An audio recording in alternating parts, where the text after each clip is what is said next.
What's going on, guys? Welcome back to the Art of Suffering podcast with Dalton Darnell. Today we have Josh McElroy, and I do know this guy. I met him at a clinic a couple of weeks ago, and he was telling me a little bit about his story and some of the things he's done.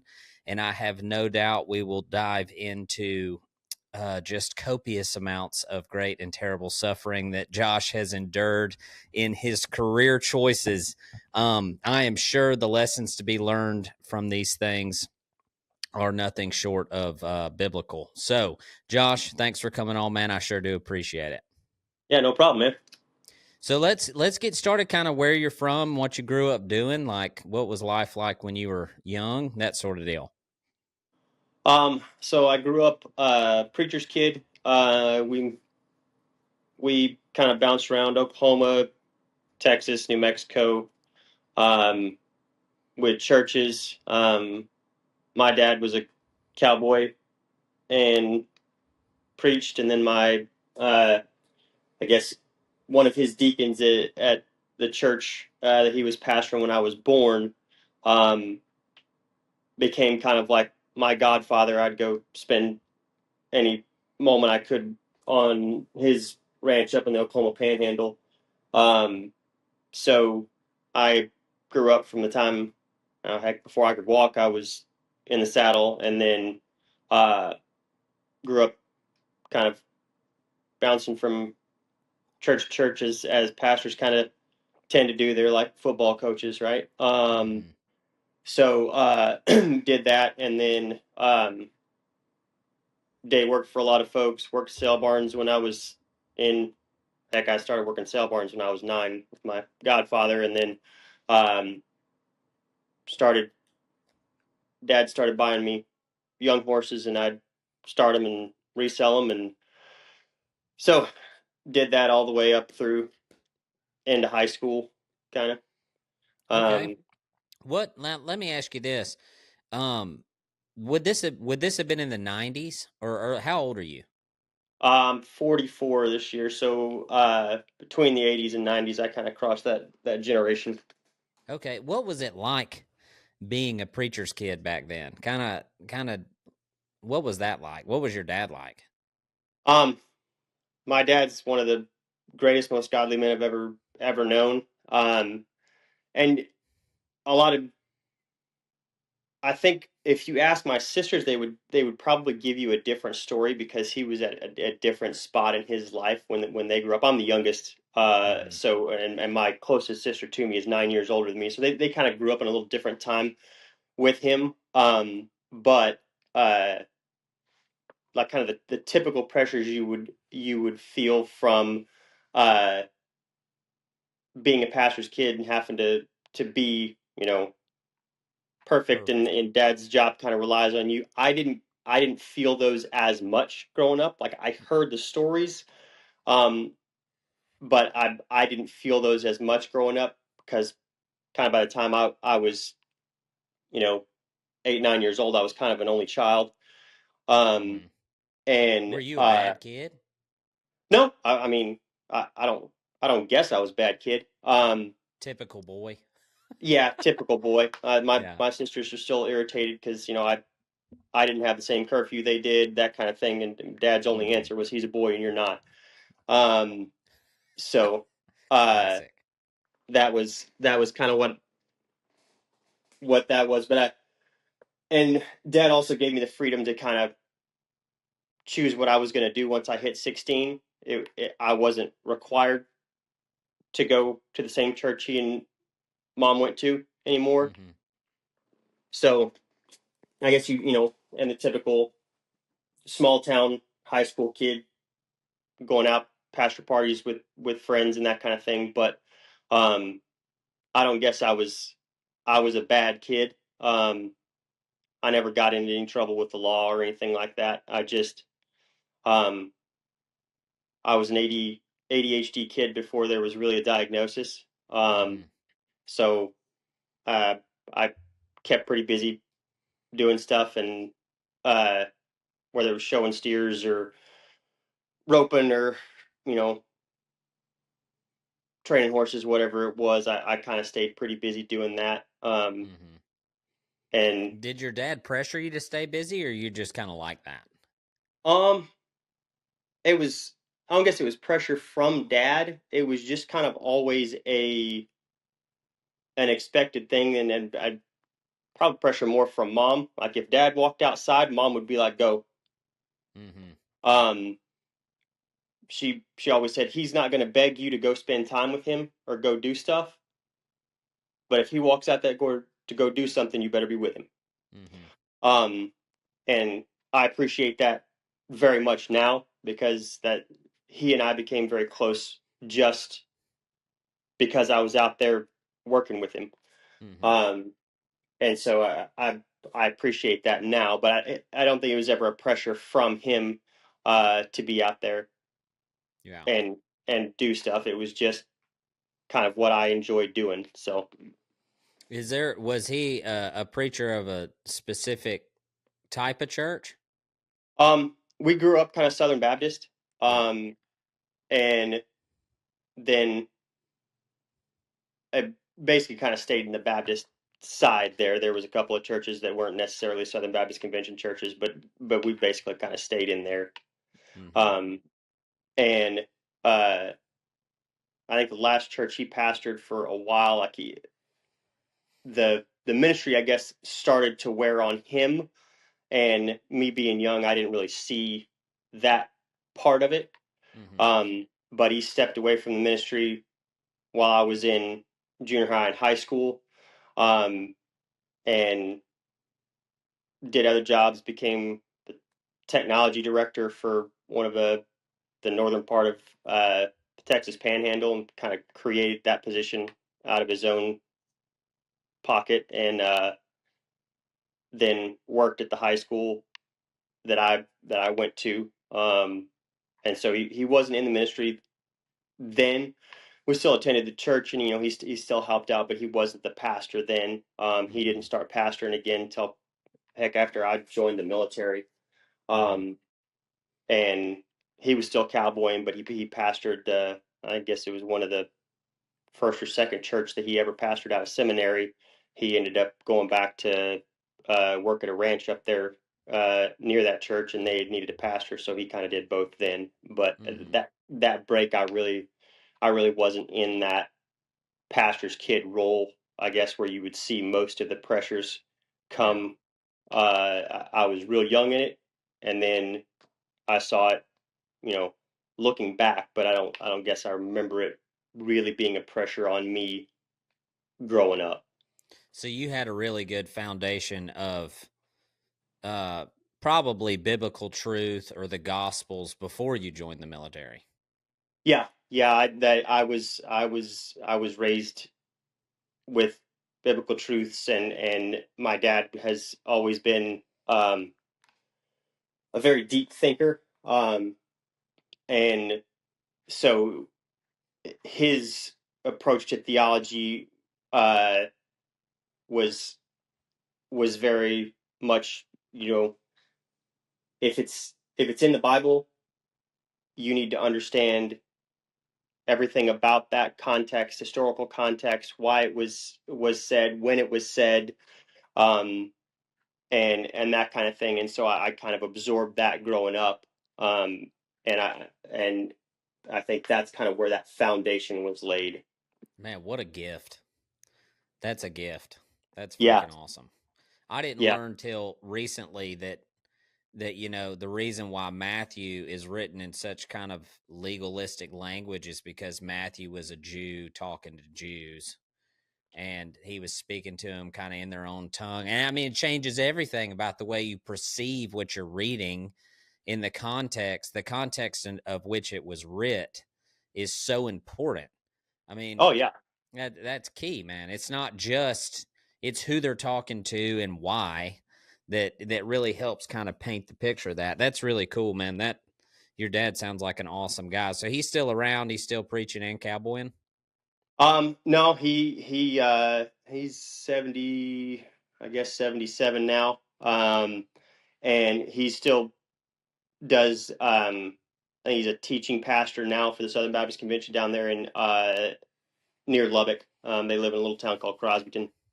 Um, but he kind of hung up the spurs about oh 8 9 years ago. Was just my mom's health was kind of deteriorating, and he's always had bad eyes. Like he was 4F from Vietnam uh, because he had astigmatism real bad. Um, that was kind of how I knew he was pissed off at me because he wears glasses all the time. And if I could see his eyes jump through his glasses, I knew that I needed to. It needed to be You yes or needed no to sir. tighten her up. Yeah, I had to tighten it up.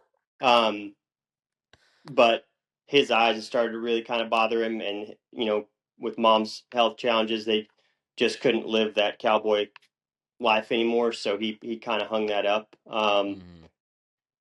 But when he and I'll still talk, and he kind of gets to live vicariously through me, and you know we talk cattle markets and yearlings and rope horses and that kind of thing, and he gave me all his gear Mm-hmm. um, that he had accumulated over the years. Like I've got a John Willemsma saddle that I guess would probably be worth 10 grand now.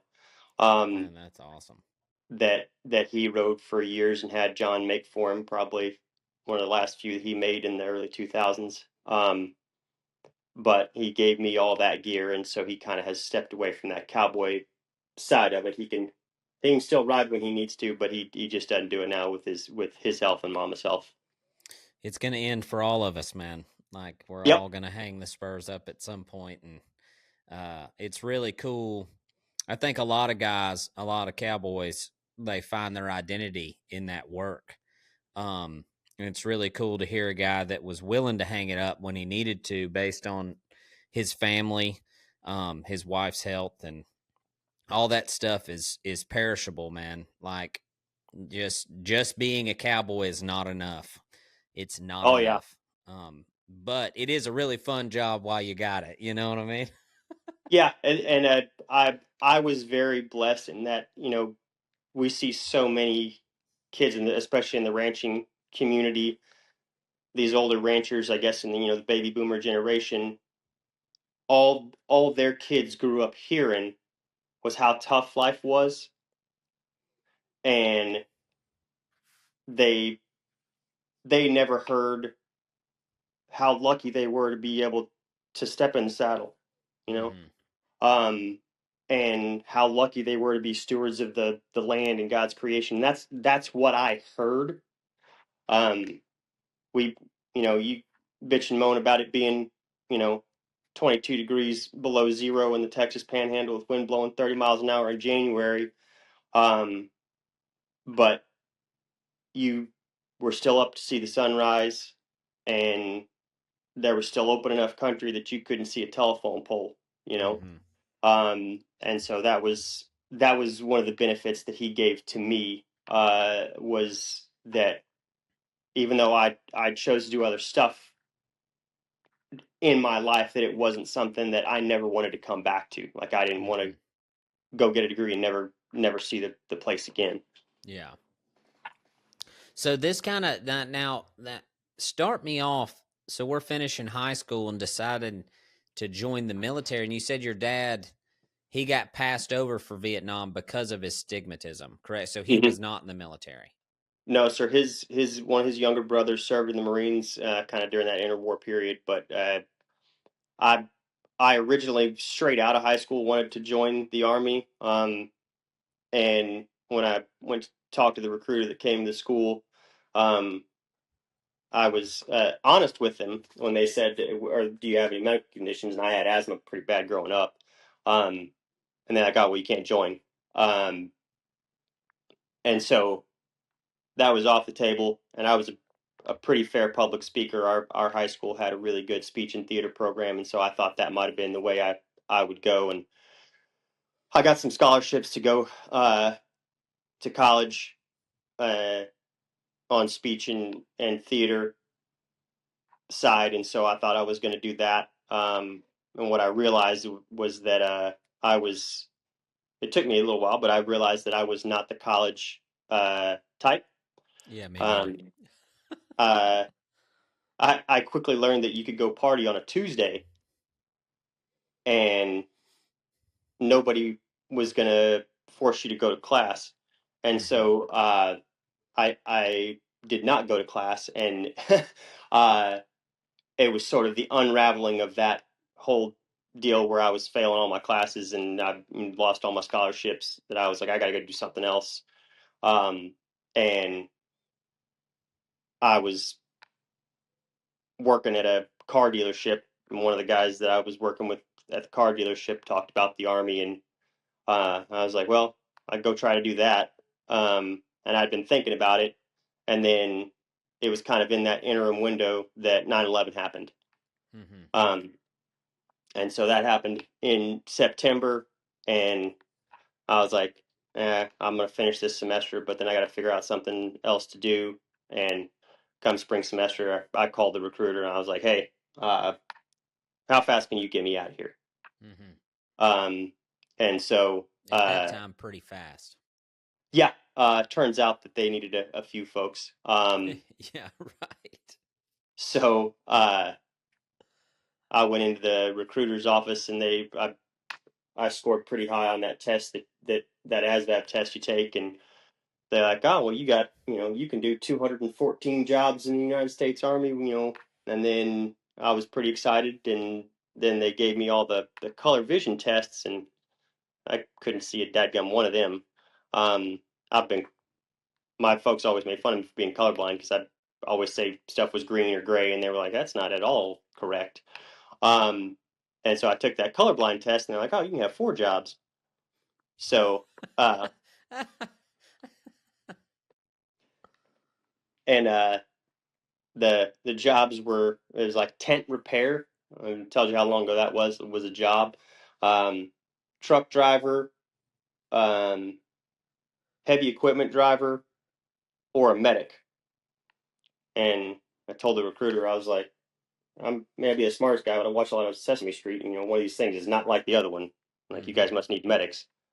Um, and so at the time, they were still trying to sell people that they weren't going to be combat medics. They were going to be healthcare specialists. Mm-hmm. Um, and I was smart enough to know that going to war on one front meant that people were probably going to need medics to go out with them, and so I went to basic training and was going to go be a medic uh, after that. And my group of friends that I made in basic training, they were all going to volunteer to go to the Rangers.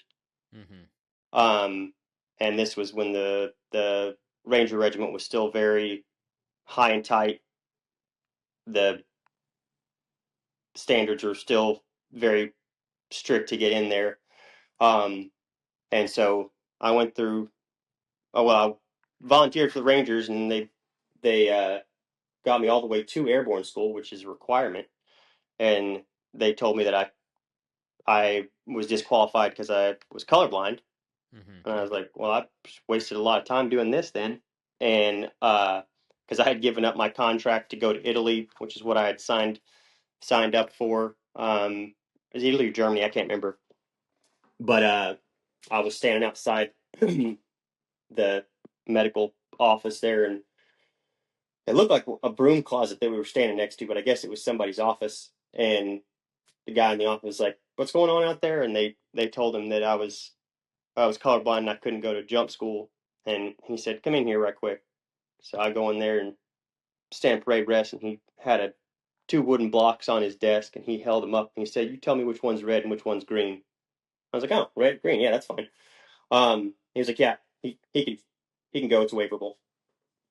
So they let me go Do you jump know out of who that planes. was?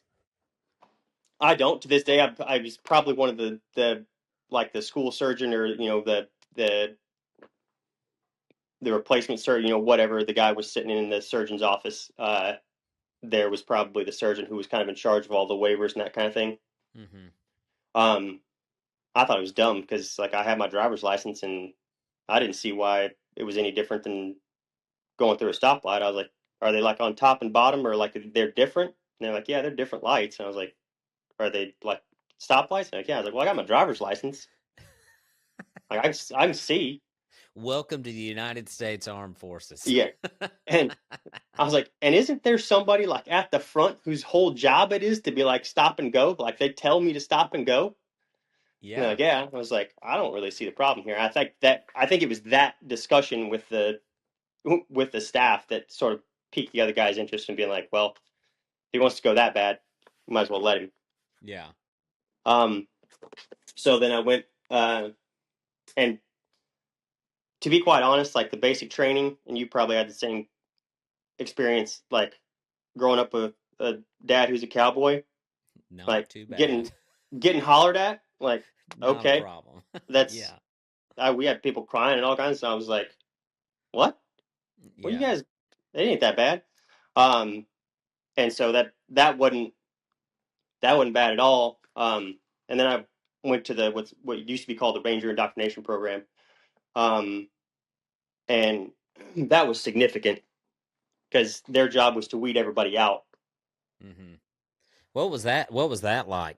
I mean, and when was this? So this was like early 2000s? Yeah, it would have been. I guess I was home from. It would have been January of '02, Ooh, where was it? um, or January of '03, because I Like where started in into. like It was where in the country? At Maine? Benning, at Benning. Benning. In Yeah, Georgia. Okay, yeah, okay. So it's cold, but it's not like snowing. yeah. It wasn't terrible. But the the staff there at RIP, they were pretty they were pretty regimented. Like the first day we got there before it even started, we just everybody brought all their gear in and we were standing on a big concrete pad out in front of the old barracks out there and we just got the shit smoked out of us for like 2 hours.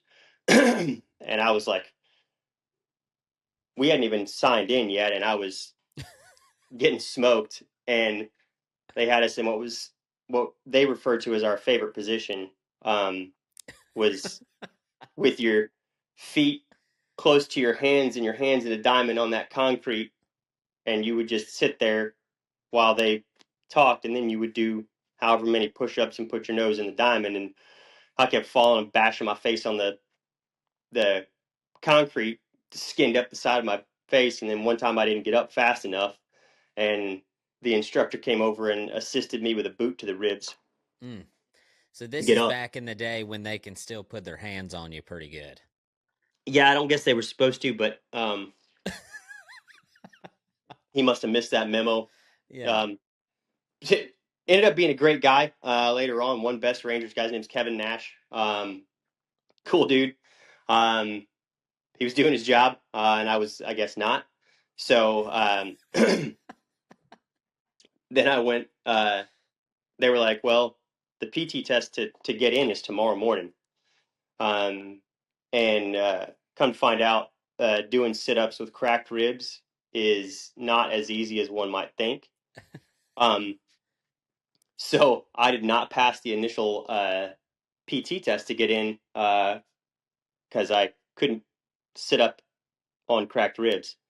Um, so then I was placed on worldwide assignment, which was kind of like the you were the low end of the totem pole, like you couldn't make it, so you hmm were on worldwide assignment, and I got sent to Korea, which was really fun for me. I was in the only one of two light infantry units in Korea, hmm so if we weren't in the field, we'd go spend 6 weeks in the field because we were playing the oppositional force for anybody doing training on the peninsula. hmm So whoever they were pretending to fight, it was us. Um, and we'd go, we'd be 3 to 6 weeks in the field. And if we weren't in the field, we would go hang out in Seoul. Uh, that was like all we did for a year. So so kind of timeline this for me. So we're going the RIP school is first, and then you Yeah. graduate that, and then you go to jump school. No, jump school's first. So you had to be jump qualified. So I started jump school like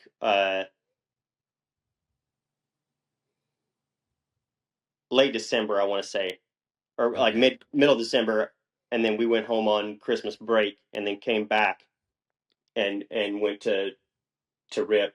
So eventually you had to go back and pass RIP. No, no. Like once I went there and went to Korea, I never went back to So the so Ranger you Regiment. ended up being so you're jump certified here. You're a Yeah. field medic, but they Hmm. got you doing training missions in training guys in Seoul or in Korea. Yeah, yeah. We were that was not an airborne unit, but I had an airborne slot. So I mean, in the Army, you can be airborne, but not be in an airborne unit. So Mm-hmm. I was basically a line and evac medic in Korea, and so just doing I guess what the rest of the Army would consider their medic job, right? Yeah. Taking care of your Joes. Mm-hmm. So I did that for that year, and then uh, one of my platoon sergeants who ended up he was not a good leader at all, but I guess it was a blessing in disguise. While I was on mid tour leave in Europe, he took the orders that I had from Korea to Hunter Army Airfield in Georgia, had had a friend at DA rescind those because he had been in the 82nd and he thought everybody should be in the 82nd. So he had them rescind those orders and gave me orders to the 82nd Airborne. So where's the 82nd Airborne out of? It's out of Fort Bragg, North Carolina. Okay. And now, so this would be what, year two? Like after Korea, you're working on year two after basic and all that, or we year three? Yeah, I think I started basic training well, I turned 21 in the first day of basic training during the the, Happy the, the birthday. shark attack. Yeah. And so it, that ate up the latter part of uh 2002 with jump school and then uh I think last part of January of '03 I went to Korea, and then I signed in the 82nd Airborne January of '04. Okay. So now like it seems to me, I never deployed. They deployed while I was in tech school, and then after that we ended up being, and I was just a mechanic, but we ended up being the F-16s that followed Trump around, like the Oh yeah, president's guard, that sort of yeah. deal. So our guys would go down to Miami or wherever he was, but I was a heavy maintenance, so phase dock is what they called it at the Hmm. time, and so I never left, didn't have to because they would just bring him back for a phase because we never went downrange. Right. The so I never deployed or anything like that. So in year three, is this when you started deploying or started hearing about it? I imagine being in an airborne unit, you were. Oh yeah. When I got to the 82nd, there were a couple of guys that I'd gone through basic training and airborne with that were in the 82nd at that point. Um, I'll tell you how bad our RIP class was. Of the 60 or 80 guys that came through medic training with us, that Mm-hmm. went through airborne and then went to RIP. I think five of them made it into the regiment, Good Lord. and so it was that was a pretty high attrition class.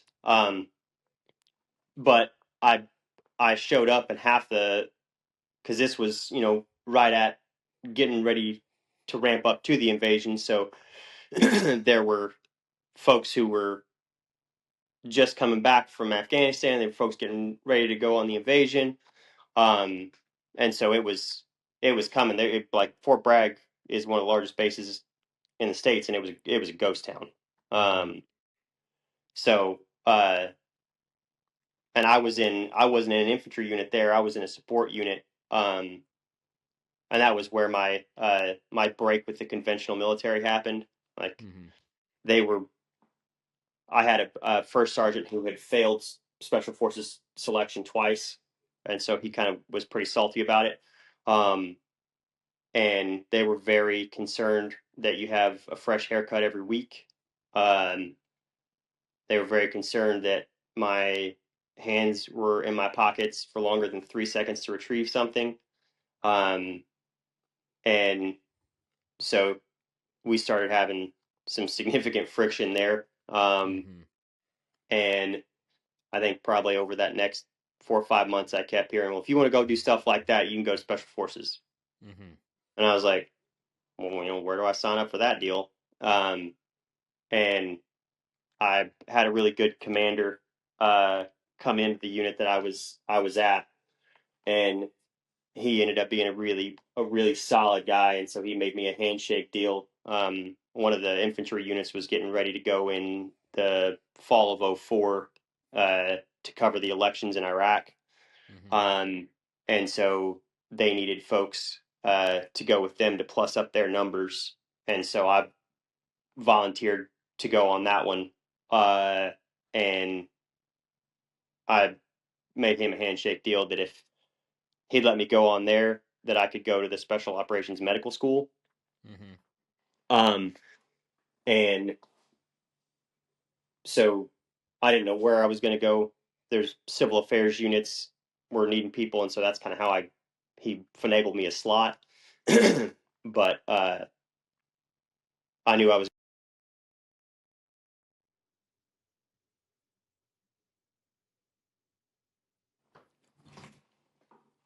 I still got you. I still gotcha. Okay. I just listened to a podcast on Jocko's deal of a civil affairs guy. I had no clue the craziness that those guys got into over there.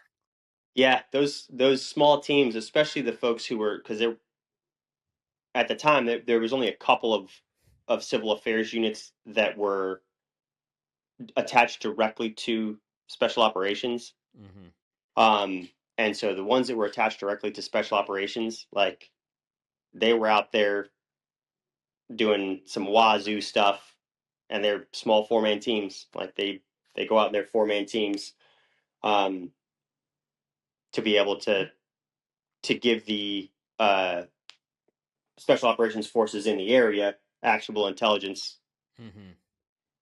to put warheads on foreheads. So you were a medic on one of those teams?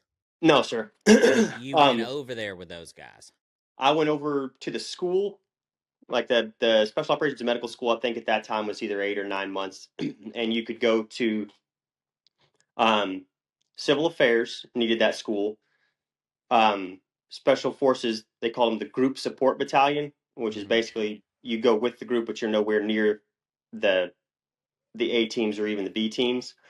Um, the 160th Special Operations Aviation Regiment, and then we had some MARSOC guys come through, and the SEALs would go through, and we would all go through the same school. Mm-hmm. Um, and I started that school with a CA slot, but about 3 months into the school, civil affairs switched their requirements, and I was only an E5 at the time or a sergeant, and you had to be an E6 to hold one of their slots. Mm-hmm. Um, and so they were going to send me to the group support battalion after that, and I was like, I definitely do not want that job because that's not doing anything that I want to do. And they're giving Um, flu shots.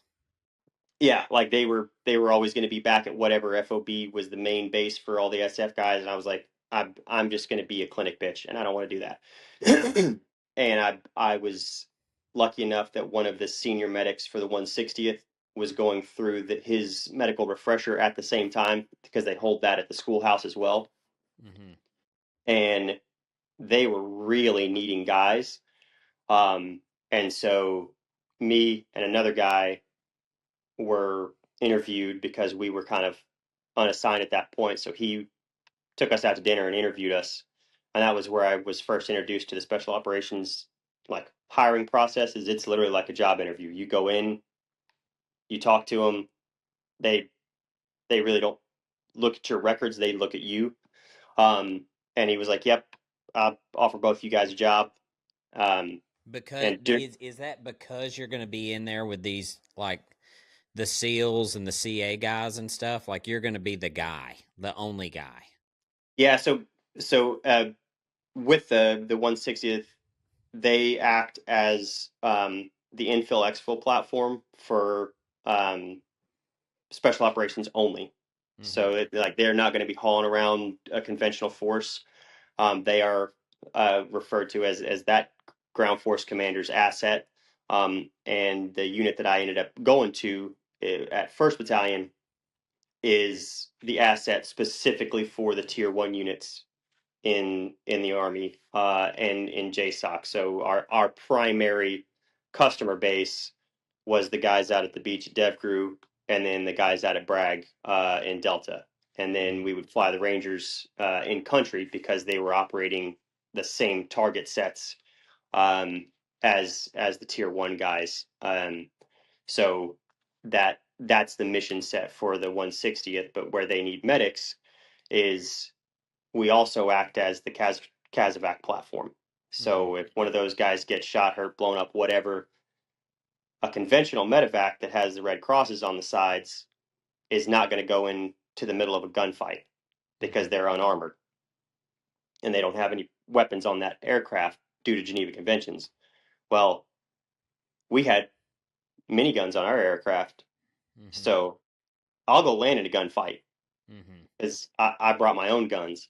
And so we acted as the primary medical evacuation for those guys. So we had to be trained at the same level medically so that we could take their patients and continue on to get them into a surgeon Mm-hmm.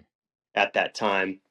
Um, and ended up getting married during this same time frame. So okay, so medical in the Air Force is like going to the doctor. Okay, it's just like you called it, a clinic bitch. Um, what you're talking about is these guys are going in there fighting. They go down, and then you come in on a helicopter with miniguns and get them out of there. That's your job Yep. at the Yep. 160th. Hmm. That's crazy. That was a lot of fun. So you did your schooling. You Yep. get out of school. All these the CA change, and the guy brings you in. He interviews you, and then they start deploying you into these into Did you go to Afghanistan? Is that where you went?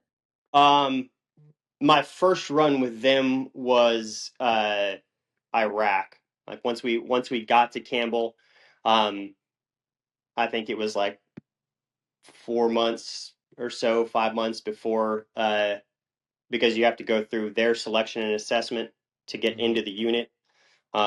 Medics very rarely wash out of their selection and assessment because we've already gone through so much stuff prior to getting there that they Mm-hmm. don't want to waste a guy who's already school trained. Um, so by the time I got there and I went through what's called Green Platoon, and then got all of my qualifications to be the guy in the back of the helo because we have to be able to set up and rig our hoists on our own. We have to be able to be a fast rope master because there are certain places that they can't land the aircraft. So I've got to fast rope in to get the guy, then put him on a hoist to take him up with me or without me. So we had to go through all those spin ups and training. And then my first run with them was to Iraq. And at the time, I think there were probably, we had 3 battalions operating at that time. And I think there were probably 12 to 15 medics total. Mm-hmm. And that's including our senior guys. How big is a For the, battalion? um, for the air side, it looks a little bit different, but probably 300 to 400 guys. Oh my Um, gosh! So a platoon is the smaller one. yeah, and in the air, it like on especially for the 160th, they don't really fall under that platoon company regiment like structure. Mm-hmm. Um, you've got your your maintenance company, like the guys that were like you, they were heavy maintainers. They would phase the aircraft. They all that kind of stuff. We had sheet metal guys that were in there. We had our aviation Oh, life so it's support. more like the Air Force then, like Yeah, no, I mean structurally. it's any air wing is going to be structured like that. And but our medics, while we also saw all of the sick call stuff, right? So Mm-hmm. anybody that came in, we saw that. But then we also had to know that if I gave him the wrong medication, I take this pilot out of the rotation and he can't fly. Mm-hmm. And if he can't fly, then I got to answer to, at the time, General McChrystal Oh yeah, you're getting as to gnawed. why that guy can't fly because I gave him the wrong meds. So Mm-hmm. we went through that training. But there were very few of us at that time, and there was really not a lot of time to spin you up on what was supposed to happen, like what Mm-hmm. your job was. So that my first day in country, I got off of the rotator in the dark, and my PA and the guy I was replacing came pick me up, started doing kind of the handover. They walked me through signing over all my narcs, and they were like, "Hey, here's this pager." I don't even know if you remember pagers, like if they were a thing. Mm-mm. Um, but we had this pager, and they were like, "You're going to be on the day VI force." I didn't even know what that meant at the time. Um, and I was like, "Okay." And they said, "But the pager's broken. Um, so if they need you, we'll come get you. Just go to sleep, rack out. You're going to start in the daytime." I was like, "Okay." What I didn't know was the VI force was the most dangerous mission that both us and the assaulters flew, because everybody else flew at night and our helicopters were black, and so we could kind of get into places. Well, flying during the day, those black helicopters are pretty big targets. Um, No kidding. but we would go after kind of the most significant guys on the target deck Mm-hmm. who weren't moving at night, or they were in places where we couldn't get in there and get out safely. So we wanted to go ahead and take them out, where they would be driving in a car, and we would follow them to where it was an open spot, and then we'd stop the car. And if they chose to fight, then they probably died, or the Joey chose to surrender, and then they went off to jail. Um, but I didn't know any of this at the time, and so I'm asleep in our little wooden hooch over there on our camp in Balad, and this pager goes off, and it's got ones all across it, Mm-hmm. and I don't know what that means. And they said the pagers were broken, so I roll over and go back to sleep. Pager goes off again, ones, and I don't. Again, they're like, I was like, if somebody needs me, they'll come get me. Like my flight helmet's still in the bag, like my weapon's still in its case. Like I'm just waiting for morning. And uh, third time, I'm woken up by somebody like knocking on the door, and it was basically just plywood screwed together by the CBs Yeah. that made these hooches. And so like the whole room is shaking by this guy pounding on the door. And like I get up and open the door. He's like, "You're the new medic, right?" And I was like, "Yeah." He goes, "Birds are spinning. We're waiting on you, dude. Get your ass out of bed. Let's go." I was like, what? Okay. And so I look like a traveling gypsy camp, like running out to the aircraft with my helmet still in my bag and like trying to unscrew my weapon, get it out of the case, stuff everything up underneath my seat so it didn't fly out while we're going somewhere. And uh, we launched out of there like right at sunrise to go and pick up our assault force um, down in Baghdad, because they were at a different camp, probably like 45 miles south of Balad. Flew in there to pick them up, and like troop commander, troop sergeant major, and the radio guy get on my bird, and one other guy get on my bird, and like three or four more guys get on the other bird. Um, and the troop sergeant major, who's an E9, um, he Gosh. look he looks at me and he's like, "All right, Doc, we're short guys because everybody got pulled out late last night, so we're short guys on this assault. You're going to be on the left side with the RTO, the radio guy. He's like, if we go actions left, he's going to go driver, engine, tires. You're going to go tires, engine, driver." And he like puts his fist out to fist bump me, and I'm like, fist bump? I have no idea what's going on. What? I look at the radio guy, and he goes, "It's your first run on Davy I?" was like, "Yeah." He goes, "All right, man. Sit here next to me." He goes, "They never go actions left. Don't worry about it. But whatever. If for some reason they go actions left, you start at the tire and then put a couple of rounds in the tire, then put some in the engine block, and then transition to the driver because the driver was going to die at this time. The driver was dying on every run. Like we were shooting that guy no matter what. Um, and so I was like, uh, okay. I had never pulled the trigger and I'd been with the 82nd, but I'd just been shot at. I hadn't actually shot.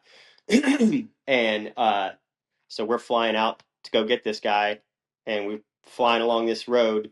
And for us, it was when we start turning sideways, like everything was going. They at 1 minute they're gonna the troop commander, the guy who's in charge, he's gonna call it. It's execute, execute, execute.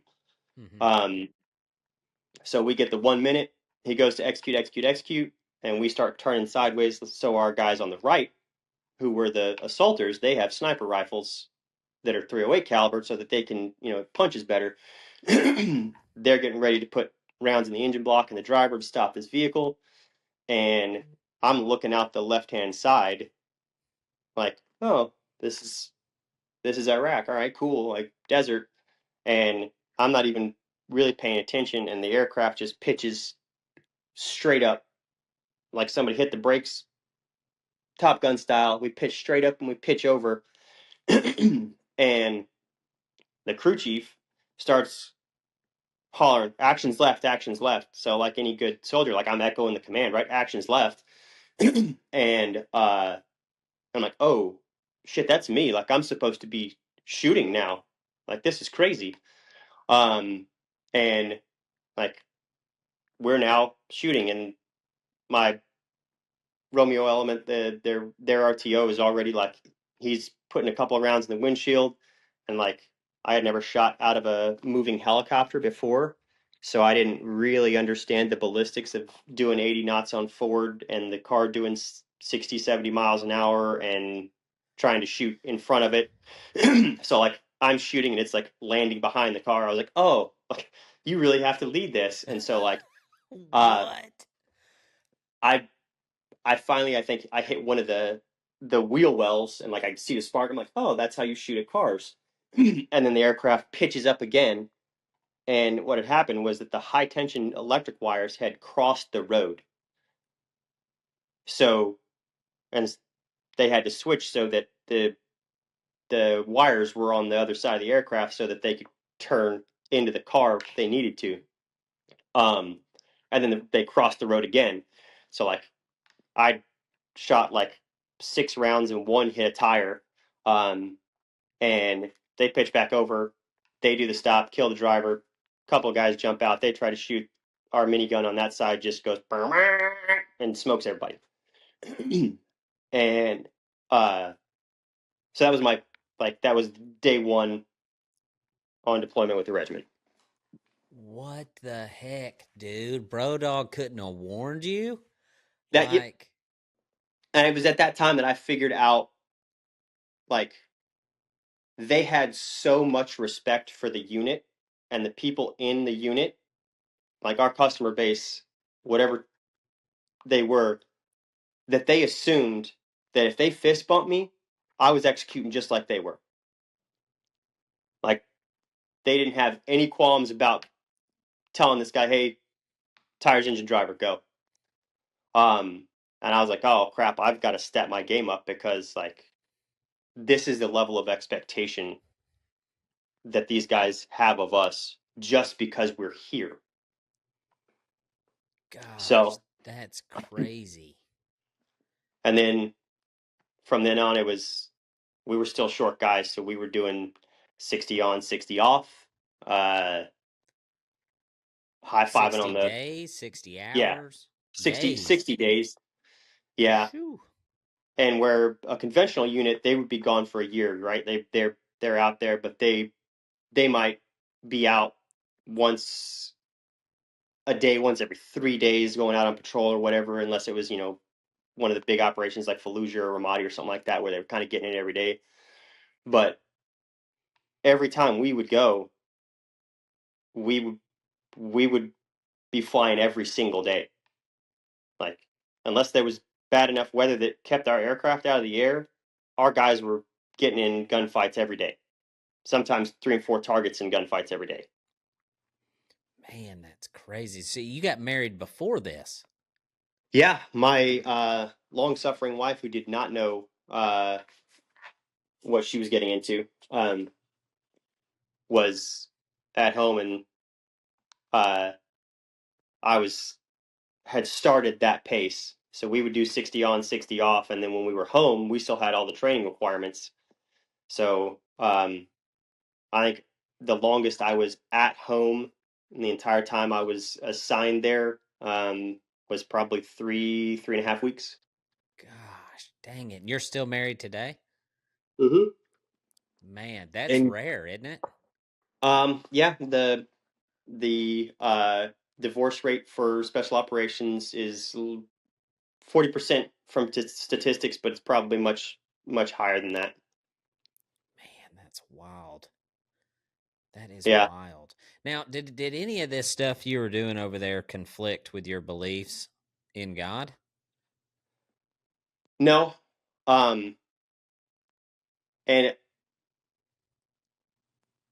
I kind of I would lump guys into, like, especially in the special operations community, there are guys who are, almost everybody there is very cerebral, very, like, they're professional warriors. Mm-hmm. Um, and they're almost everybody believes in God. Um, Now there's some folks that don't, but almost everybody believes in God. So it was like the guys who were the Crusaders, like that's kind of how they saw the mission set. Um, and then there were guys uh, who just, they were in the army, and this is what we're executing. Um, so I don't think, and I think a lot of people struggle with that moral injury side of it. And much more so, I believe, in the conventional units that were living in and among the populace, because it was so hard to tell who was, even from my 82nd deployment, which is very early on before the main IED threat started. Like, it was hard to tell who's who. Like, Mm-hmm. you, the guy shooting at you could be a 13-year-old kid, Mm-hmm. and he'll kill you just as quick as a 25-year-old guy. Mm-hmm. Um, but by the time I was in special operations, I, we didn't face that as much. Like, I looked at it as more, I saw true evil. Like, the guys we were going after were evil, Mm-hmm. and they would do some of the worst things imaginable. Uh, and so I had no problem doing what we had to do, because Mm-hmm. my job was to bring my guys home. Mm-hmm. Um, and so if I need to be on a gun to bring my guys home, fine. Mm-hmm. And I saw, like, we've seen guys with their kneecaps drilled out with a power drill. We saw guys strapped to old bed springs and electrocuted because they had worked with us. We multiple heads chopped off, all kinds of stuff. They would go into a family's house who had no, like, the guy was just a shop owner. He wasn't even committed to one side. He was just trying to live, and they would go into his house and take his family as hostages, knowing we were coming, and they would stand behind the women and kids because they knew we weren't going to shoot the women and kids if we could help it. Mm-hmm. Um, so I don't know if you ever seen the movie Gross Point Blank.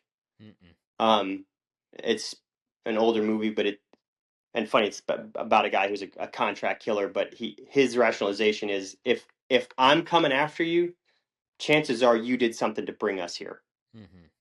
And that was kind of always the way I looked at it, especially for us. Like, if the National Mission Force is coming after you, like the most highly trained guys in the United States and all their assets, if they're coming after you, you're not innocent.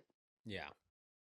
Um, and so I didn't face that moral injury of having to know that, hey, this kid had nothing to do, but he was going to go hook up this wire that's an IED wire that's going to kill somebody, and you've got to smoke that kid, or Mhm.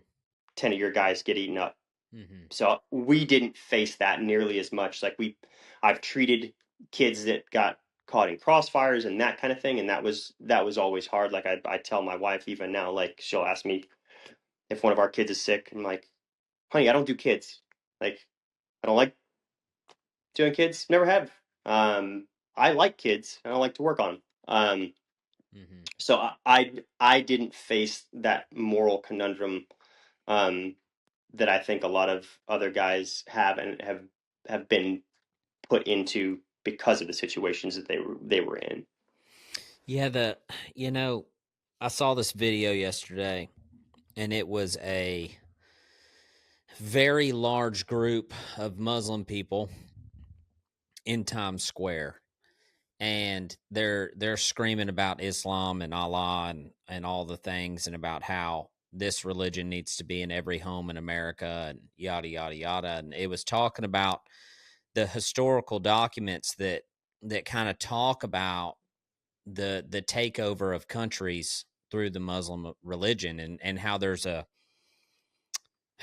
system that's used in each country. That, 600 years ago there was no Muslim countries, zero. Mhm.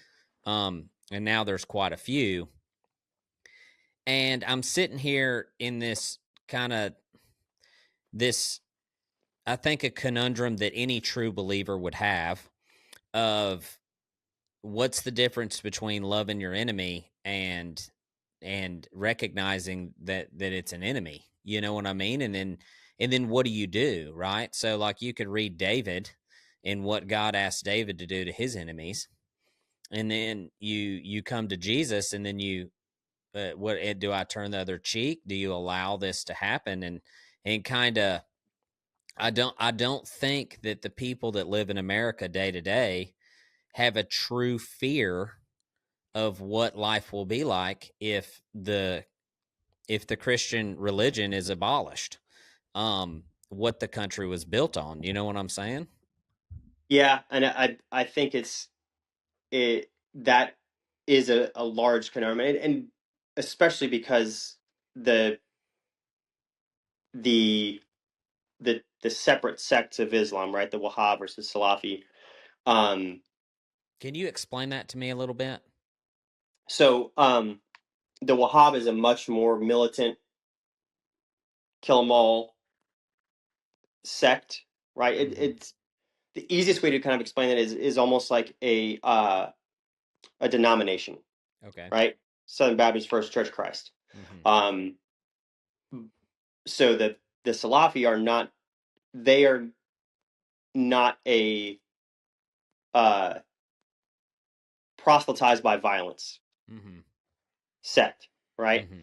The Wahhab is, and they're defenders of it on each side, but if you look at historical data, the Wahhab is a proselytized by violence. Mm-hmm. So we will give you a choice, but if you choose incorrectly, then your life is forfeit. Mm-hmm. And so I And think this that comes from the Quran, I guess. it. So yes, it's in the Quran, just like God telling the Israelites to wipe out every man, woman, and child, donkey, dog, everything. Right. Mm-hmm. So that phrasing is in there, but then as the sects of Islam have split, then one has chosen to be much more literal and militant about how they carry out what that is. Mm-hmm. So Um, the Crusades versus modern day Christianity. right, Yeah. right. Okay. Um, and so that's where you see it, and it also comes from America's hubris Mm-hmm.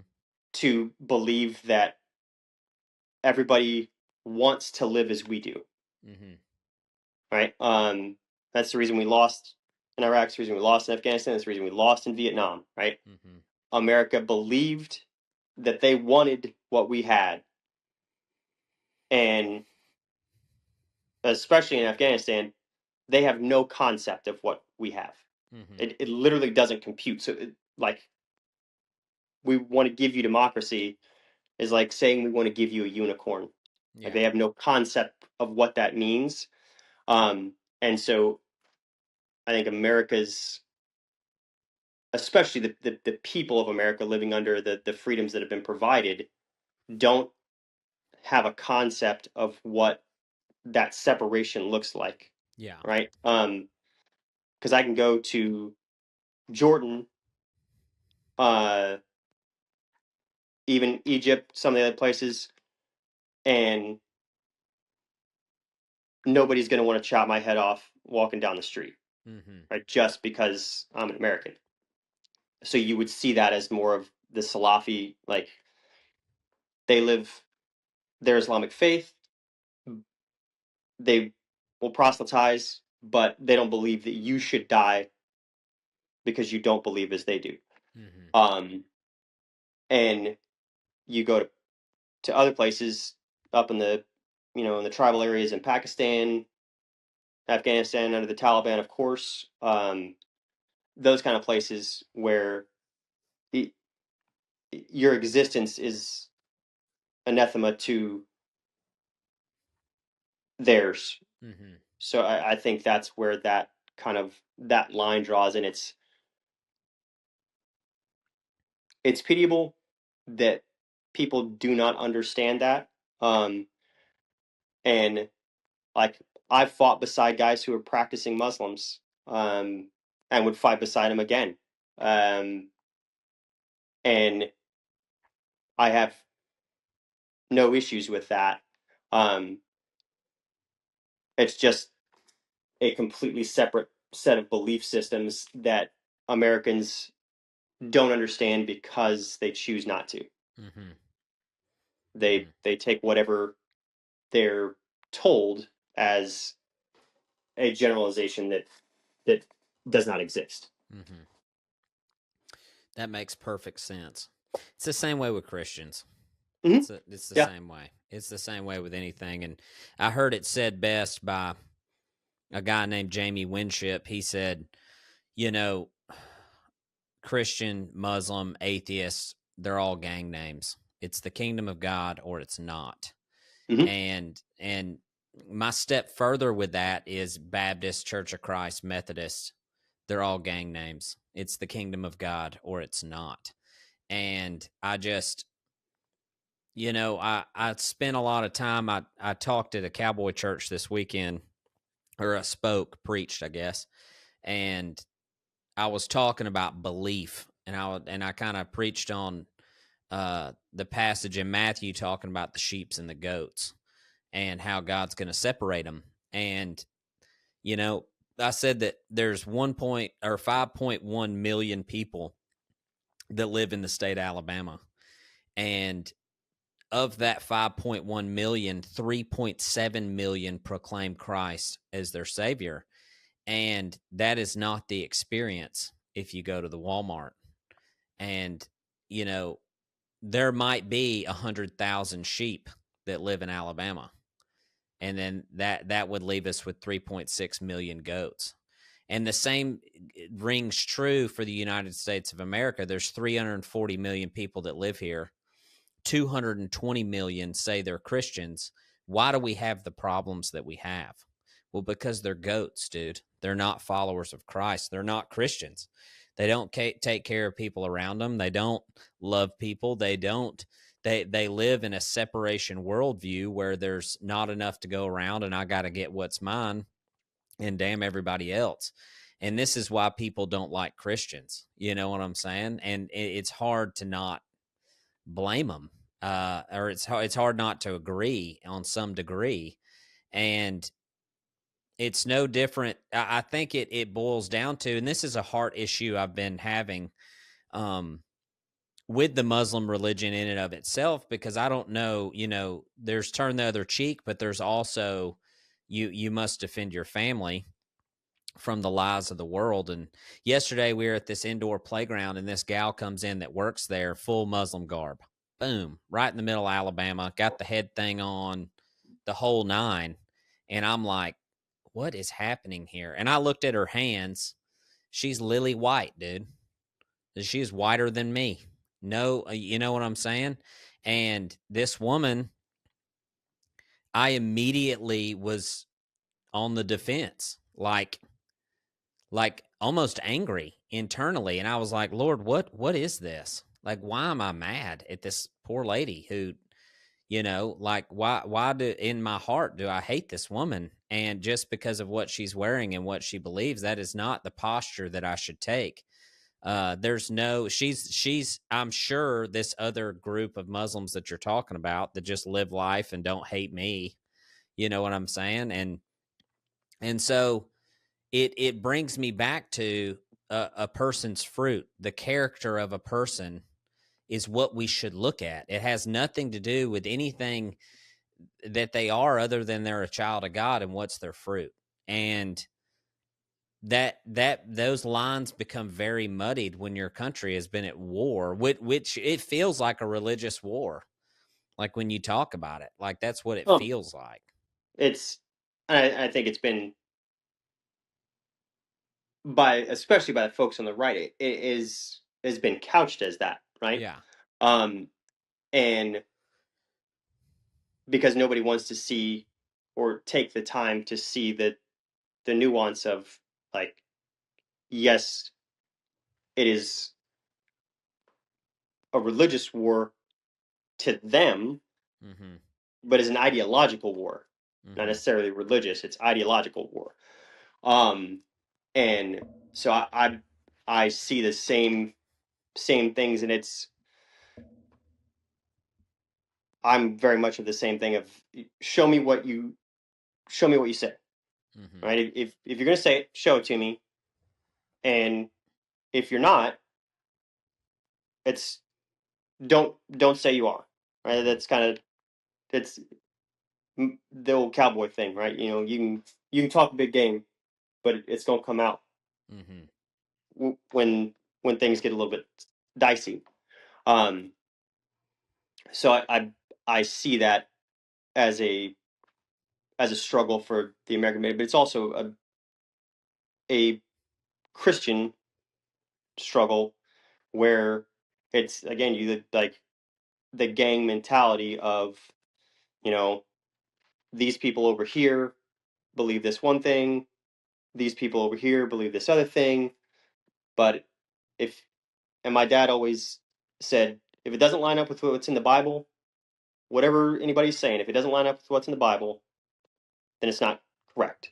Mm-hmm. Like, it's just, that's as simple as that. What's the truth and where's the truth come from? Yeah, you know, and I mean, really. we I had this discussion because I was going to a church in high school with one of my friends, and that pastor was very much the King James version of the Bible was the only version of the Bible that was true, the only translation that was true. And my dad and I were talking about that, and Dad said, "Well, here's the deal. It boils down to this: that you either believe that God is all powerful, or you do not. Mm-hmm. Because if you believe that God would allow the message of His word to be changed through an interpretation, then you believe God is not all powerful. Mm-hmm. So, how people interpret things can vary word to word, phrase to phrase, but if the message does not change, then the message does not change. So, you either Mm-hmm. believe God's all powerful, or you believe God can allow His word to be corrupted by Yeah. a translation, and then you don't believe in the same God I believe in. Me and your dad would get along really well. I'm telling you, because that's exactly, I agree with that wholeheartedly. I read the NIV. You know why? Because it's easier for my stupid self to understand. I mean, really, like, and I've read probably every version. I got an app on my phone that's got all the versions, but the fact Yeah. is, like, sometimes I don't understand it in one. And like 3:10 is named after Philippians 3:10, but specifically the amplified version of that. Hmm. Because it's, I mean, it's deep. It's deep in there, and I just, it's one of those deals, man, where and I watch a lot of old war movies and stuff, and like I mean, wasn't Hitler a proclaimed Christian? You could say that, yeah. But And Bro again, Dog was like, not a Christian. You know what right. I'm saying? Like, we're out there killing those guys, and they think, I mean, I don't know that to me is the point of all of it. Is like you said, it's theological, not religious. It is you're doing evil things. Everybody knows this to be a sin. Like if you know the good you ought to do and you do not do it, it is a sin for you. That's James 4:17. So Yeah. if you're watching a guy kill children and you don't do anything, that is a sin for you, in my opinion. Everybody knows that is not what it's not what we do. Better to be Sodom and Gomorrah than the people who hurt children. I mean, that came out of Jesus's mouth. So if God so chooses you to rain down Sodom and Gomorrah on somebody doing that to somebody, I think that's well within the biblical rights to go in and defend the weak. I mean, I think that's what we're supposed to do as men. Um, but dang it, man, like it's just it's very difficult to look at the country that we live in, look at the things that are happening in Europe, and and choose to not categorize everybody. I think this is the will of the enemy, is to force you into a spot to where you're categorizing everyone in the same genre and hating that Hmm. instead of looking, is that a good guy or is that a freaking bad guy? You Well, know, it's it's it's always been a one of the easiest tricks of Satan because I can I can put off that on somebody else, mm-hmm, right? I like that's something for somebody else to deal with, or that's mm-hmm, something for somebody else to take charge of, and so it is a very selfish thing, which is the easiest sin to fall prey to, right? mm-hmm. To not take action when it is required. The mental gymnastics that you can do there are pretty easy once Satan has a foothold of, but it doesn't matter to you, Mm-hmm. right? Um, and I tell my boys, I don't care what somebody looks like, whatever. Who are they? What do they do? Mm-hmm. Right? Acta non verba. It is what you do and how you live. And Jesus was the same way. Like Jesus could see that all these people he was hanging out with, he knew where their hearts were, Mm-hmm. but he knew they were making bad decisions, Mm-hmm. and he didn't tell them from the time he met them that you're you're a terrible person, your decisions are terrible, Yeah. right? He said, I love you and I'll feed you and I will take care of your needs to the best of my ability. This is not the way you should do this. Mm-hmm. Come follow me. Come follow me. It's a woman at the well, right? Yep. Uh, it's the prostitute that he kept from being stoned. Mm-hmm. Go and sin no more, Yep. right? That's that's what I'm asking you to do. And I think it's the same way that we see people, if they can put it off on somebody else to take care of Yep. or to make a decision, then they will. Um, and I think that that was an advantage of being in that seat for so long in the military. Of like, it, I'm more of an Isaiah 6:8, right? Yeah. I'll go, I got it, Mm-hmm. right? And that's probably caused quite a bit of stress in my own family. But that's always been how I saw it. I'll go do it. If it's Mm-hmm. going to be hard, I got it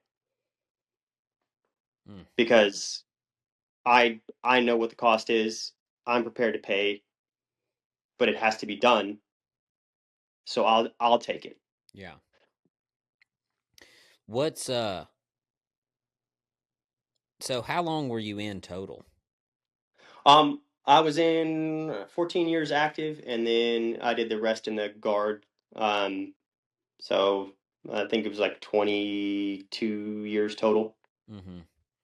And you've been married for what, 23 years, 22 years? 20 years. 20 years Nice. this year. Yep. So what are some lessons learned there? Did you have any trouble with your wife leaving that much and all the things, or was she a believer So when you got married?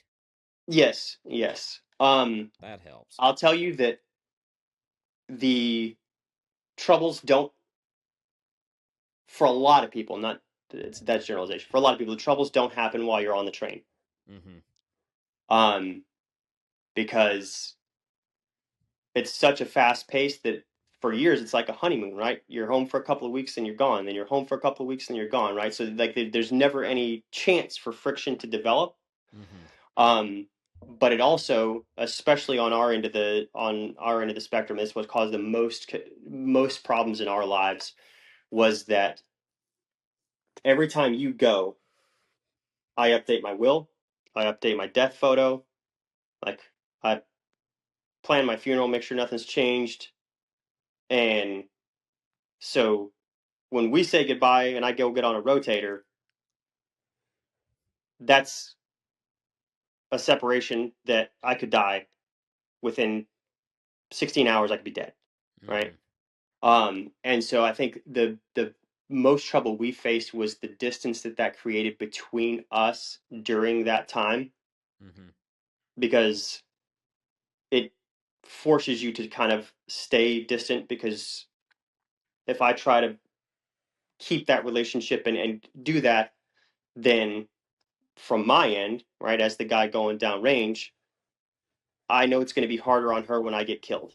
Mm-hmm. Um, because and my friends and I we buried a buddy a couple of years ago, and we all got together at his funeral, and we were talking about it, and none of us expected to live past 30.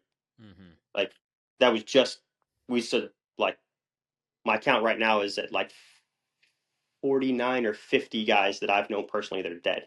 Mm-hmm. Um, so you've watched friends just boom, boom, boom, they're dead. So we never expected to live, and it was easier to operate if you're already dead, right? Mm-hmm. I'm not worried about that. I don't hold my life dear. I can just go do the job. Um, and so that creates a separation between you and your spouse, where they've had to do most of the stuff on their own. You've been operating over here, and that separation that it creates between you and in your relationship of out of force of habit, not talking about hard stuff, not talking about how you feel, what you see, um, because neither of you want to bring it up because you could be dead in a week, Mm-hmm. right? Um, so that's what we faced the most after I got off the train. Because we did the math in 13 and I ended up getting out in 14. But I had been home 2 consecutive months and right at a decade. Um, so That is we had insane. What's that rebuild look like? You just start dating again, or what? um, it is very hard, um, because you have to be honest with yourself, be honest with each other. Of like, you've got to go back and build a new relationship because both of you are different people. Mm-hmm. Um, and so that was the hardest rebuild for us. And in that, taking somebody who has been, I was a tier 1 guy. Like, you couldn't go any higher in the job than what I was doing. Mm-hmm. And then you step off that train and the train's gone. They don't care that you're not on the train. And all of your buddies who are still going are still going. Mm-hmm. And there's that guilt from you of, I'm leaving them hanging, Mm-hmm. knowing what they're walking into. But having to transition back to, okay, if my family is what I say is most important, I've got to do that. Mm-hmm. and struggling with that, and then who you are, what you do after that. I think it's taken us quite a few years to build, and we're in a good place now. There's always going to be, through each relationship, times where you're really close, and then times where you are, just as any relationship. But it took us being very intentional and almost coming apart to make the choice that this is what we said we were going to do. We're going to hold to this, and Mm-hmm. however hard that is, we're going to do that. Mm-hmm. Um, and so that struggle of leaving that lifestyle, because for me, I can't tell my wife or kids what I do or where I'm going, Yeah. right? And so it becomes a habit of just not talking or communicating anything Mm-hmm. because you're so used to just not Doing it. telling them anything, Yeah. right? So your relationship becomes very superficial, and then if anything hard happens, then you don't know what to do with it. Yeah. So that has been the biggest struggle for us, and fight for us to come out the other side of it. Mm-hmm. And most guys don't. Most guys I don't. it's it is definitely not easy, um, but for me it was like a gut check of, if I said that I'm the guy who wants the hard stuff for all these years, Mm. I'm not gonna bitch out now. Yeah. Like, what am I No. showing my kids Mm-hmm. that if things get hard and I pop smoke, Yeah. like, if my job given to me by God is to be a husband and a father, then that's the wrong answer for me. So whatever hard it takes for me, that's what I choose. 100%. The selfishness that we crave, the comfort that we crave in the selfishness is the flesh. And the battle is against the flesh. It's against oneself to be comfortable. And the beautiful thing about God and what he offers is that if you're willing to allow that flesh to die, the comfort he provides is everlasting. And Yeah, I mean here on earth. I don't even mean in heaven. Once you choose to let all your selfishness just fall to the wayside and go, all right, Lord, I'll do it your way. He has this way of making really hard things not so hard yeah. anymore. Well, and I don't think it's that they're still really hard, but would you rather go run 20 miles of fence by yourself, or would you rather go run 20 miles of fence with somebody else? Mm-hmm. Right? Like, the job is still hard Yeah. and it still sucks, but it's better because there's somebody there with you. When you get tired, they can pick up the post hole diggers. Mm-hmm. When you cut your hand and you got to bandage it, they can keep going. Like, I think it's also like a misnomer that a lot of folks see, especially newer Christians, when they look at, like, well, now I'm a Christian, nothing should ever be hard again, Oh, right? yeah. That Um, is a lie. and God never said it wasn't going to be hard. Mm-hmm. He just said, "I will leave you, I will not forsake you." Mm-hmm. Right? That's that's why the hard stuff seems easier, I think, because I can remember going through trainings and being muddy and wet and cold and so sore I could barely walk, and still being able to laugh because there was somebody right of me and somebody left of me that they were in it too. Yeah. And no matter what, I could look left and I could look right, and they weren't going to quit Mm-hmm. unless I quit. And I'm looking at them being like, I'm not going to quit unless they quit. And so we just keep pushing. Yeah. And I think that's what God calls us to do as Christians, and especially as husbands and fathers. Of things aren't going to be easy, but if you're there with them and it's bad, then you're bad together, Mm-hmm. and you can just keep going because the other person ain't going to quit, and they know you're not going to quit, so you just keep moving. That's the whole heart behind this podcast, and that's why I named it what I did. Is the art of suffering is there's an art to it, and there's a way to do it. There's a way to do it well, and Mm-hmm. the the biggest lie from the enemy is that you're alone, and you're not. And not only, you can insert Christ into that hole, and he needs to be there for you to suffer well. But the fact of the matter is that every single person you come in contact with on a daily basis is suffering in some degree or another. And if we become soft to this suffering and approach it with not a, well, my suffering is greater, it's a, we're down here together and this place freaking sucks, dude.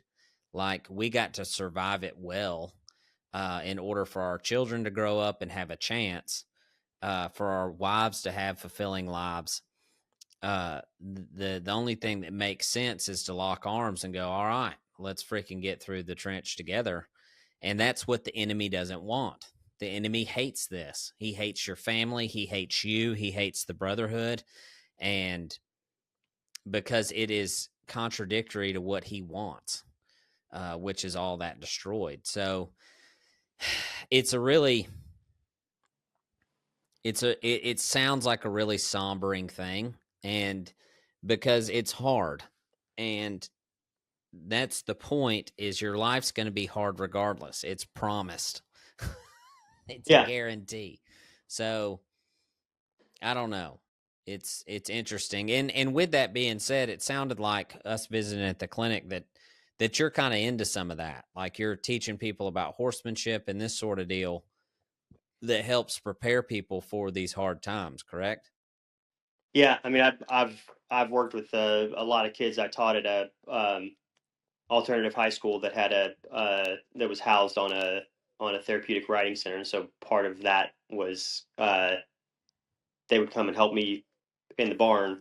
Um, and when I got there, they had like this whole class structure of like learning all the different parts of the horse and all these academic things. And I looked at it, and I looked at the kids that I was seeing, and I was like, they don't need another class. They just need to learn how to be humans who can keep moving. Mm-hmm. And so I teach them stuff, but it was always stuff that we were doing. Like, you would just come, we would go to work like Yeah. every day, every time they would come out for their class period with me, we would just work. Mm-hmm. Um, and we, I would work with them. And if it was cold and rainy and nasty and crappy, we were out there working in the cold and rainy and nasty and crappy. And if they were having a bad day, then I would tell them that luckily they didn't have to change pants. Like, they could get happy in the same pants they were pissed off in, because I didn't particularly care. We still had work to do. Yeah. Um, and part of that, and part of kind of the blessing of being raised by a cowboy, and learning the horsemanship side as I kind of grew up, was that I could be able to see where that lesson would help them, and where working that specific horse or this specific way or doing this job, I could kind of get a point across to them a little bit easier. And I it was, I think, beneficial, because I still talk to some of them, that they learn that they learn more about how to deal with bad stuff Mm-hmm. in barn than they did going to therapists or anything, because I never felt. Well, I guess I didn't feel sorry for them. I never told them that everything was going to be okay, Mm-hmm.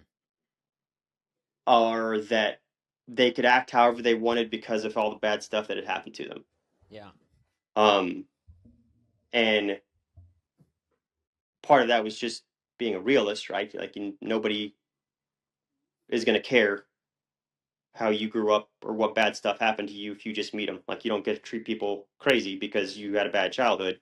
They Mm-hmm. don't know anything about that. So my my goal with them was to be like, I know that bad stuff's happened to you. I know you've got a raw deal, and that sucks. That shouldn't happen, but it did. And the only thing you have any control over is how you go forward. Yep. And that was, I think, that was part of God's getting me back in line was hearing myself preach that message over and over to the kids, Mm-hmm. um, and then being able to take what I had been taught and give it to them, and them see that even if it was for 6 or 8 hours a day, there was somebody who actually cared Mm-hmm. and would do what they said they were going to do, Yep. even if they didn't hug me all the time and feel sorry for me. And Mm-hmm.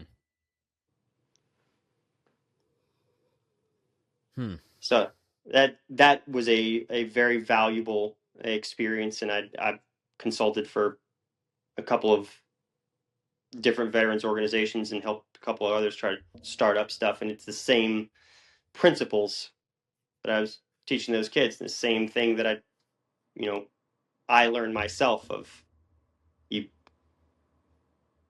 The hard's the hard. It ain't gonna get easier by not dealing with it, and the easiest way to deal with it is to have somebody else there with you and keep going.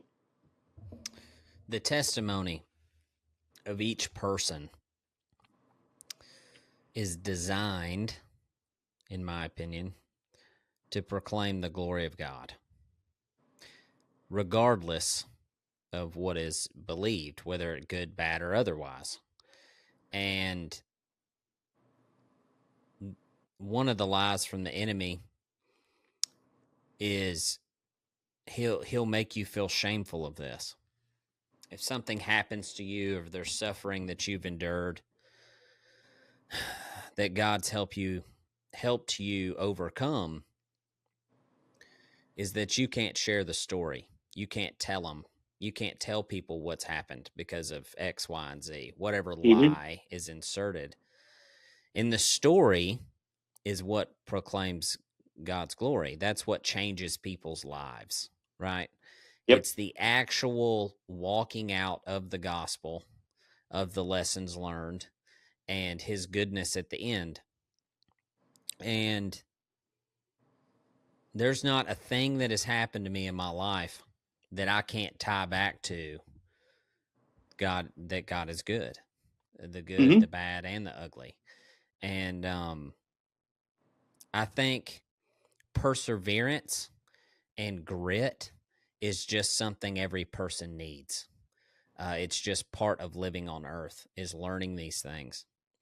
But for our determined purpose is to come to know the King, share in his sufferings in order to be transformed into his likeness. If you never find yourself at a point where you need God, then why do you need God? Yeah. That's the point. So we have to shift our viewpoint on suffering from something that has happened to me to something that is shaping me, molding me, transforming me. It's training for the next thing. Mm-hmm. And if we maintain this heart posture towards our suffering, it's a weapon. Oh It's yeah. it's something that's honed. So I agree with you 100%. It doesn't matter what's happened to you. God is still good. And it doesn't matter what's going to happen to you, because it's coming. If you have not suffered in your life yet, you will. I promise. It is biblical truth. And as long as you know where to run. And I had a guy ask me one time, my college fishing partner's dad, he was like, "Do you think Daniel is a Christian?" Do you think he's a believer? And he wasn't walking in the faith. He was living his own life. And I told Jeff, and I was young at the time. I was probably in my early 20s. And I said, man, I said, as long as Daniel knows where to go when the shit hits the fan, he's going to be okay. And that's the classic, raise them up in the way they should go and they will not depart from it. Um, the prodigal son, so to speak. And that's what happened to me. That's what happens to most men in their life. They grow up if they're trained well. If not, they find it later in life. But it's knowing where to go. Mm-hmm. When the bullets start flying, where does that mind go? Because if it goes to yourself, you will fail. In the end, once you get to the end of that self, is where you'll find Christ. Once that flesh starts dying, you know. Yep. But anyways, you got any parting words for the team here? Any life lessons that we haven't talked about that you want to impart on the listeners of the Art of Suffering?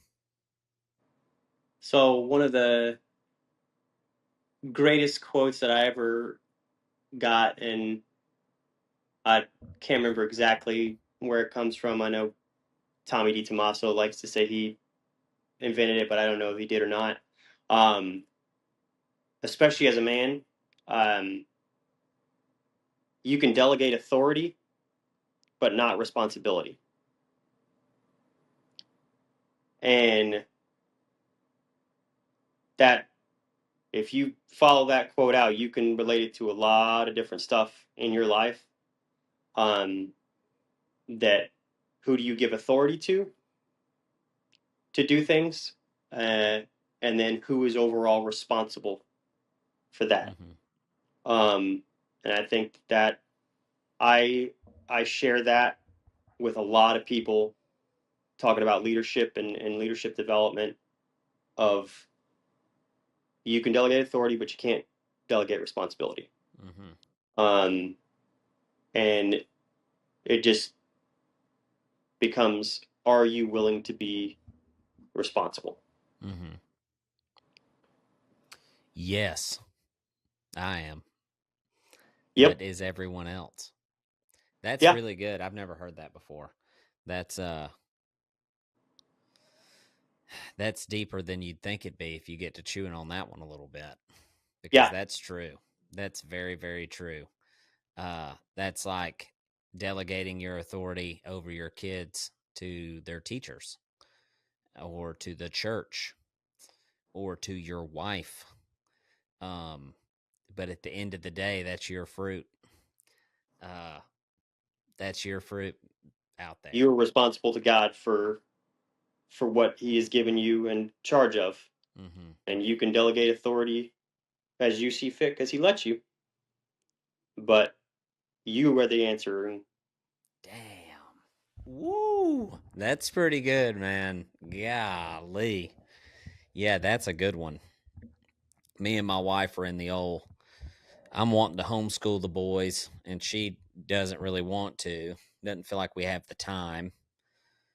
And I'm getting real close to my hey, we're just going to do what I'm feeling here because it's on my heart, and I want them here with me, and we'll get it figured out. As far as, I mean, there's so much curriculum and stuff nowadays that pretty much anybody can homeschool.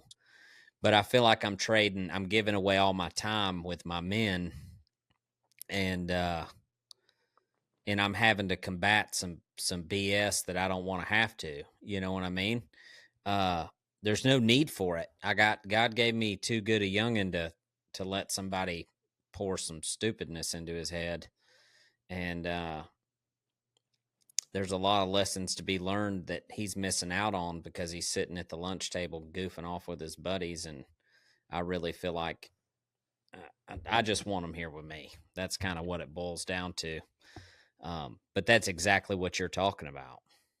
yeah, and it's you can choose that as a, I've got kids from 16 down to 2 now. We've got younger foster kiddos, and it's you can choose with your wife how you guys want to do that, but it's you're answering to God for it.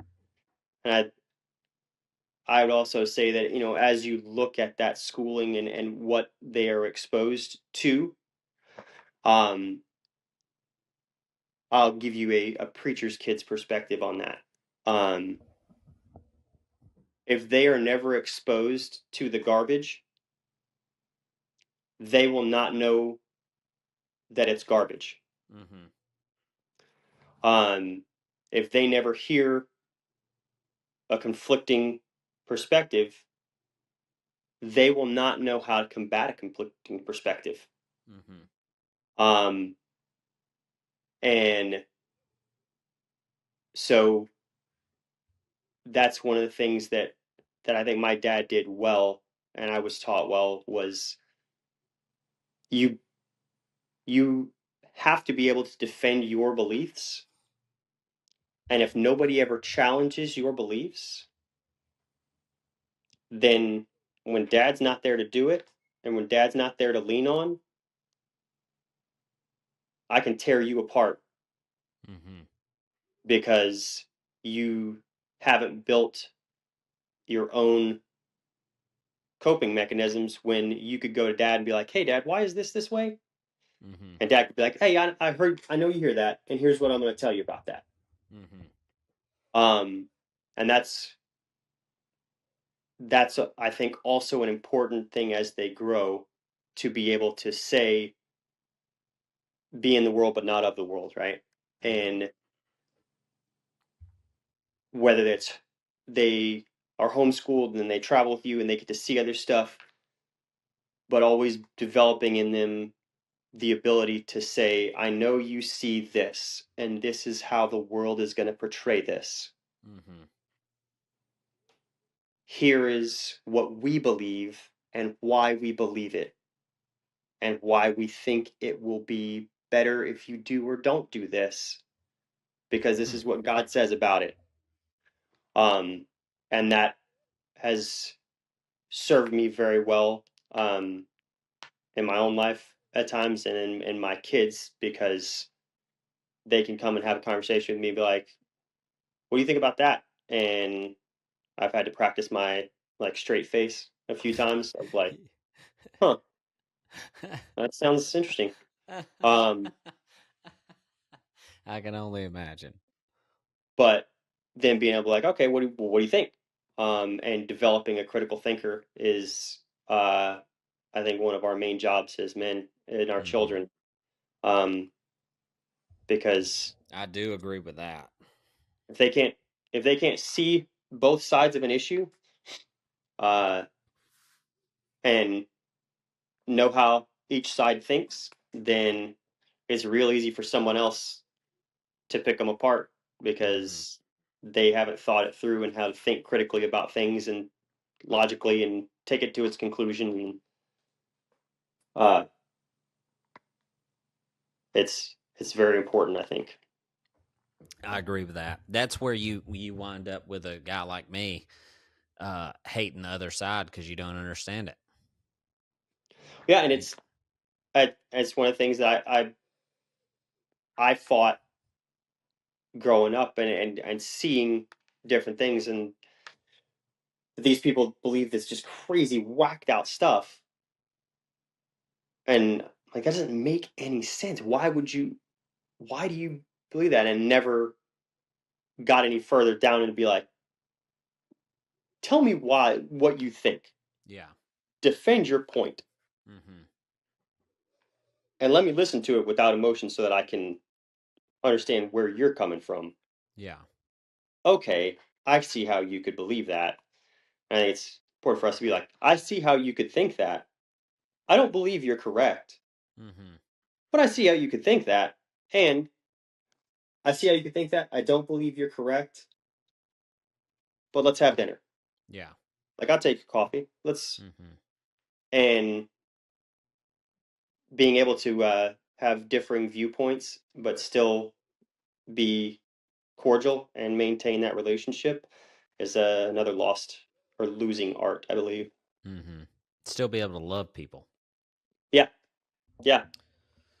Well, that's awesome, man. Dude, what a great episode. Thank you so much for coming on. Um, Yeah. and sharing lessons learned and stories. That's really cool, man. And we don't always get to hear the perspectives of the men and women who've gone over there and done the really really hard things for us. And from me and everybody listening, man, we sure do appreciate your sacrifices and your commitment to freedom and to the relationship with your wife. That is an unbelievable story, that out of that deal, that you were able to work through those things. Guys, as always, if you need me, you can reach out. Dalton at 310edu.com is my email. My phone number is on the website if you need that. We'll see you in the next episode. Never weaken.